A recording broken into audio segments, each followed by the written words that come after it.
Tapi hukuman yang kita alami itu memaksa kita untuk berubah juga kan. Setelah kita berubah, siapa yang untung? Orang tua enggak. Kita juga kok yang untung. Saudara dia untung kok. Itulah pentingnya hukum. Ada beberapa jenis hukum yang berlaku di Indonesia. Ada hukum internasional. Hukum ini mengatur hubungan antar negara. Misalkan perjanjian antar negara. Ya, atau mengatur hak asasi manusia, peraturan perang, atau juga pembagian wilayah, darat, laut, udara. Itu diatur melalui yang namanya hukum internasional. Contoh, banyak kan para koruptor-koruptor Indonesia itu kan lari ke luar negeri ya. Salah satunya misalkan ke Singapura, supaya tidak gampang ditangkap oleh pihak kepolisian Indonesia. Bagaimana caranya supaya para koruptor Indonesia yang lari ke luar negeri itu bisa diambil, bisa dihukum di Indonesia? Maka di sana diberlakukan namanya hukum internasional, kerjasama antar negara. Yang kedua ada namanya hukum konstitusi. Hukum konstitusi ini mengatur struktur dan fungsi pemerintah suatu negara termasuk pembuat undang-undang kekuasaan eksekutif. Contohnya, saudara, kalau di kita ini ada namanya Mahkamah Konstitusi. Ya. Mahkamah Konstitusi itu kita sudah tahu kemarin, mereka lah yang mengevaluasi, mereka lah yang meneliti lebih jauh dan lebih dalam apakah produk hukum, isi hukum yang dibuat oleh DPR atau DPR pemerintah itu bertentangan nggak dengan sumber-sumber hukum-hukum yang lain yang telah duluan berlaku di Indonesia. Contoh, ada yang lagi heboh ini. MK baru memutuskan pelaksanaan pilpres, pilkada, pemilihan anggota DPR, DPRD akan berubah 5 tahun ke depan. Tidak lagi sama seperti yang lalu. Kalau yang lalu kan itu bersamaan ya, khususnya pemilihan presiden dan juga anggota DPR. Tapi 5 tahun depan akan diubah lagi, akan sendiri-sendiri. Wah, itu banyak diributkan oleh partai-partai itu. Dan banyak produk-produk hukum yang dirancang oleh DPR dan pemerintah itu dianulir. Dianulir itu maksudnya Bapak Ibu dibatalkan ya. Dibatalkan oleh Mahkamah Konstitusi. Nah, sehingga kadang-kadang DPR dan pemerintah kebakaran jenggot tuh. Ini soalnya Mahkamah Konstitusi ini Tuhan ya. Rasanya suka-suka mereka aja untuk mengubahnya begitu. Nah, ini juga kemarin yang jadi presiden buruk tuh. Ya, kasus Gibran. Pengubahan syarat usia wapres itu kan gitu. Kan itu Mahkamah Konstitusi. Dan kalau Mahkamah Konstitusi sudah mengeluarkan aturan, sudah memutuskan, tidak bisa diubah. Itulah alasannya, waktu Mahkamah Konstitusi mengeluarkan hukum, boleh di bawah usia 40 tahun. Asal, nah ini dia, sudah pengalaman atau masih menjabat menjadi kepala daerah. Nah itu kan itu. Langsung berlaku kan saudara. Ya itu contoh hukum konstitusi. Yang ketiga hukum perdata. Biasanya mengatur hubungan antar individu dengan individu lain atau antar kelompok dengan kelompok lain. Contohnya misalkan hak milik, ya kontrak, buat perjanjian kontrak gitu ya, bisnis dengan perusahaan A dengan perusahaan B kan gitu ya. Atau juga misalkan ganti rugi. Nah, itu diatur dalam hukum yang namanya hukum perdata atau kasus-kasus penipuan lah. Ya, itu diatur dalam hukum perdata. Yang kedua ada hukum pidana. Hukum pidana ini mengatur tindakan kriminal. Ya, pelecehan, pemukulan, ya, penganiayaan, termasuk pembunuhan. Nah, hati-hati Bapak Ibu. Ini baru saya dapat informasi ini nih. Baru kemarin. KUHP pasal 315. Nih harus hati-hati kita nih. Ada hukum baru. Ini bagian dari hukum. Ini saya lihat ini bagian daripada hukum kelihatannya pidana ini. Ya, tidak orang ya akan dikenakan sanksi hukuman 4 bulan kalau nggak salah ya. Kalau seseorang menghina orang lain lewat perkataan, lisan, atau tulisan lewat WA, Facebook, Twitter, dengan melecehkan nama orang dengan menggantikannya memakai nama binatang. Itu sekarang ada pasalnya.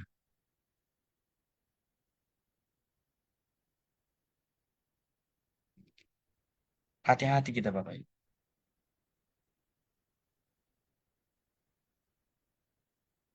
Contoh, saking kesalnya kita sama seseorang gitu ya. Misalkan nama si orang ini A lah gitu ya.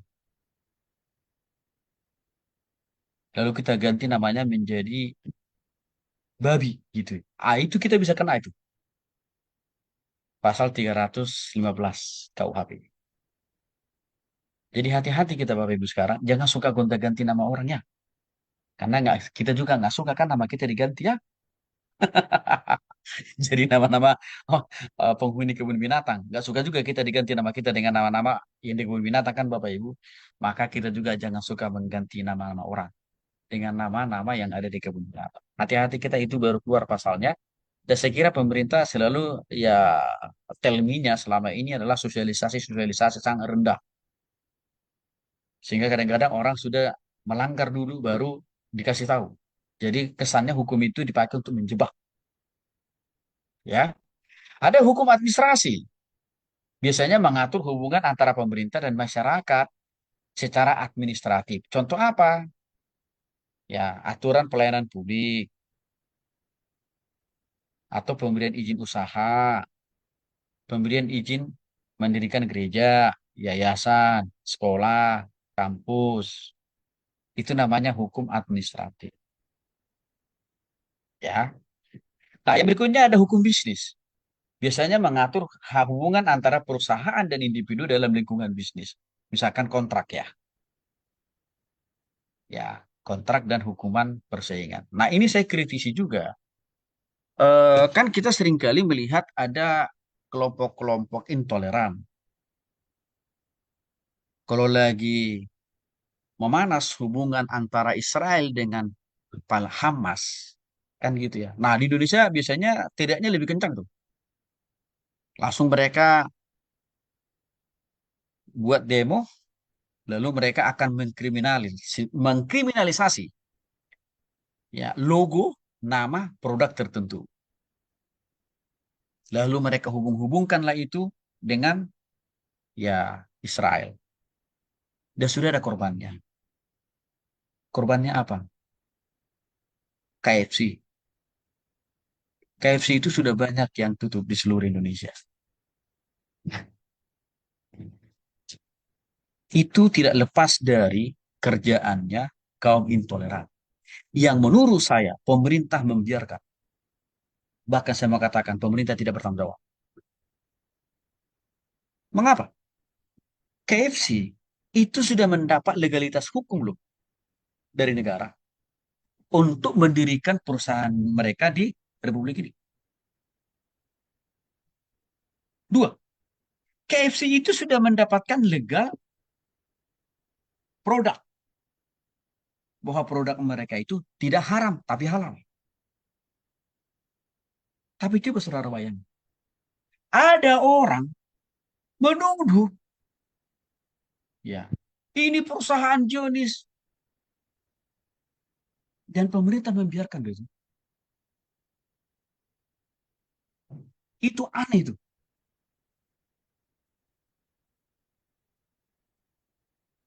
Buat apa pemerintah mengeluarkan hukum izin bagi perusahaan itu? Bahkan buat apa pemerintah juga mengeluarkan label halal Bagi perusahaan itu, buat apa coba? Dan itu kan nggak gratis. Bahan mahal itu. Yang mana sebenarnya produk-produk mereka itu nggak ada hubungan. FC itu, Bapak Ibu, yang punya kan orang Amerika sebenarnya. Orang Indonesia membeli logonya. Beli tuntas itu, beli putus istilahnya. Jadi artinya KFC itu nggak ada memberikan sokongan dana ke Israel. Tapi coba, bayangin. Bodohnya orang-orang kaum radikal itu. Itu contoh. Contoh yang kedua, demonstrasi besar-besaran waktu masalah Ahok. Sampai ada demo berjilid-jilid 212, A, B, C, sampai Q. Ujungnya kan ekonomi juga. Maka akhirnya melalui hasil demo-demo yang berjilid-jilid itu, yang salah satu aktornya di belakang itu sebenarnya adalah mantan wakil presiden zamannya Jokowi, jilid terakhir. Bapak Ibu tahu lah. Ujung-ujungnya mereka mendirikan yang namanya semacam minimarket. Apa tujuan mereka? Mau menghancurkan yang namanya Indomaret, karena mereka tahu itu yang punya orang Kristen. Mau menghancurkan yang namanya Alfamart, karena mereka tahu di balik itu yang punya adalah orang Kristen. Jadi itu begitu jahatnya. Tapi kalau segala sesuatu diawali dari kejahatan, pasti tidak ada yang berlangsung lama. Karena terbukti sekarang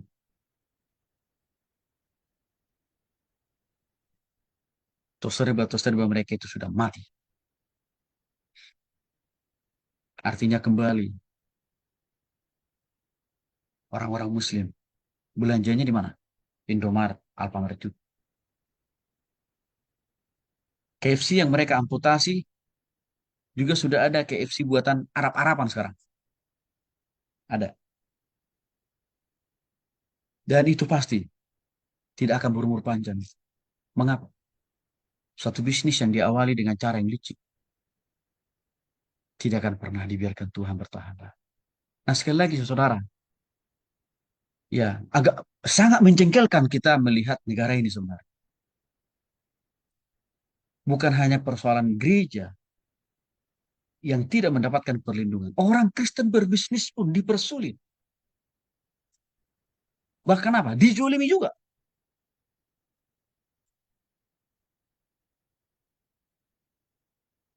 Ya berikutnya hukum lingkungan. Biasanya mengatur masalah lingkungan hidup. Contoh apa? Polusi.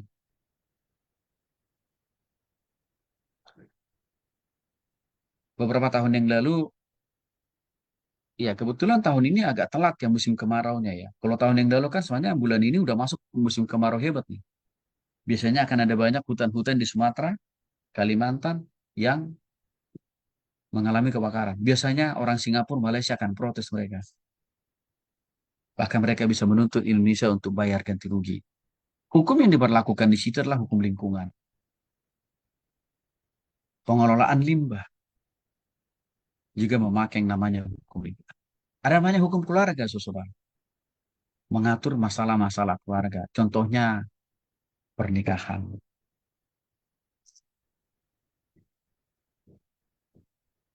Dalam pernikahan ini kan ada dua hukum yang berlaku. Hukum gereja dan hukum negara yaitu catatan sipil. Yang manakah seharusnya lebih duluan kita buat? Hukum Tuhan dulu dong. Ya kan? Maka waktu saya diberkati saudara lebih duluan. Saya ikuti dulu hukum Tuhan. Diberkati di gereja dulu. Lalu besoknya hari Senin saya baru datang ke catatan sipil. Nah itu yang benar tuh. Nah kalau zaman sekarang, biasanya orang catatan sipil itu sudah datang selesai ibadah pemberkatan langsung. Orang catatan sipilnya datang. Nah, itu bagusnya begitu. Jangan, jadi Bapak Ibu jangan kita bolak-balik ya. Jangan kita pendeta juga membolak-balikan kebenaran gitu.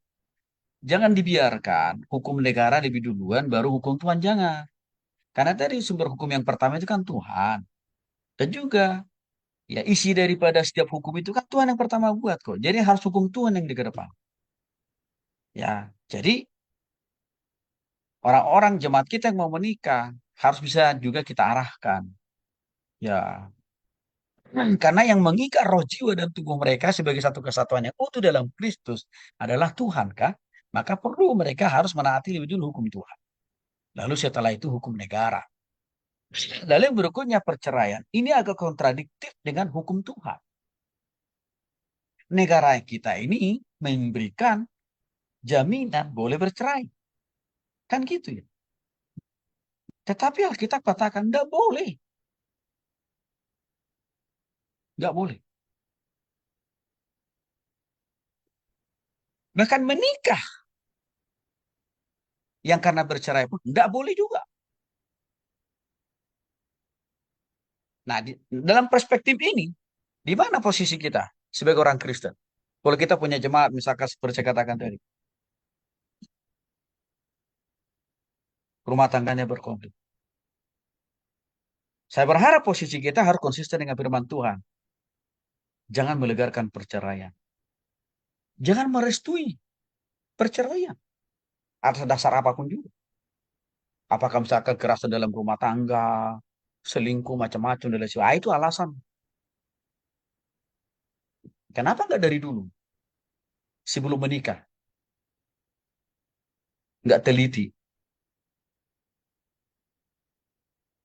Nggak menilai. Nggak mengevaluasi. Nggak buka mata. Lebar-lebar. Kenapa baru sekarang? Kan Tuhan kasih durasi yang cukup panjang kok. Nggak ada yang langsung memaksakan untuk menikah. Maka untuk itu Bapak Ibu kan saya sudah jelaskan dalam etika berpacaran ya. Ada proses tahapannya. Makanya selalu ambil posisi saudara tegas. Saya tidak akan pernah menyetujui apalagi memberkati perceraian. Termasuk pernikahan kembali. Karena atas latar belakang saja. Tidak akan pernah. Walaupun ada berbagai upaya usaha yang dilakukan oleh orang lain. Berusaha untuk membujuk saya lewat istri saya. Tapi karena istri saya sudah tahu isi hati pikiran saya, langsung istri saya katakan, udah deh, kalau yang kayak gitu-gitu, saya tidak akan bakalan sampai Tuhan Yesus datang. Jadi nggak usah coba-cobalah begitu tuh. Nah kita ini hamba Tuhan harus tegas Bapak Ibu dengan firman Tuhan. Saya kira salah satu yang menyebabkan semakin suburnya perceraian, pernikahan yang latar belakang oleh perceraian, ini tidak bisa terlepas dari adanya oknum-oknum hamba Tuhan yang melegalkan, yang menerima, yang menghalalkan, bahkan memberkati pula pernikahan rumah tangga yang bermasalah. Itu persoalan. Sama halnya kenapa begitu menjamur sekarang pernikahan sesama jenis, lesbi, homo, itu karena ada oknum-oknum hamba Tuhan yang belum sungguh-sungguh bertobat. Yang pasti nggak jauh. Kemungkinan besar dia homo atau lesbi. Padahal hukum Tuhan sudah jelas mengatakan tidak boleh laki-laki dengan laki-laki, perempuan dengan perempuan. Ya laki-laki dengan perempuan lah. Perempuan dengan laki-laki lah. Karena Tuhan menciptakan Hawa, perempuan. Untuk Adam laki-laki kan Bapak Ibu. Nggak perlu Tuhan menciptakan Adam satu, lalu Adam kedua. Nggak pernah ada gitu. Itu jelas. Nah ini salah satu hukum Tuhan yang bertentangan dengan hukum negara. Pertanyaannya, yang mana yang lebih kita taati? Ya hukum Tuhan dong. Mengapa? Karena hukum Tuhan itu lebih yang pertama dia yang utama. Dan semua sumber hukum yang ada di dunia ini berasal dari hukum Tuhan. Lagi pula yang menjadi pemilik, pencipta, pemelihara hidup kita, bukan negara. Tuhan, Bapak Ibu. Karena pemimpin negara ini juga pasti dituntut Tuhan ke pengadilannya Tuhan nanti, Pak. Tunggu aja waktunya.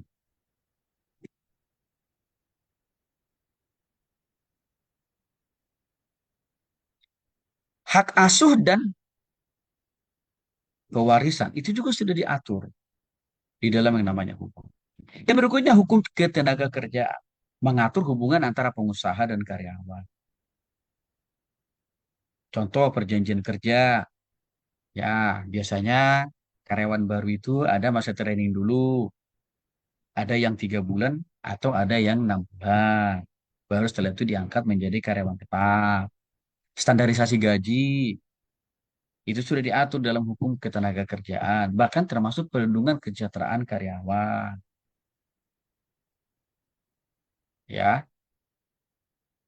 Nah, ada hukum internasional atau humaniter.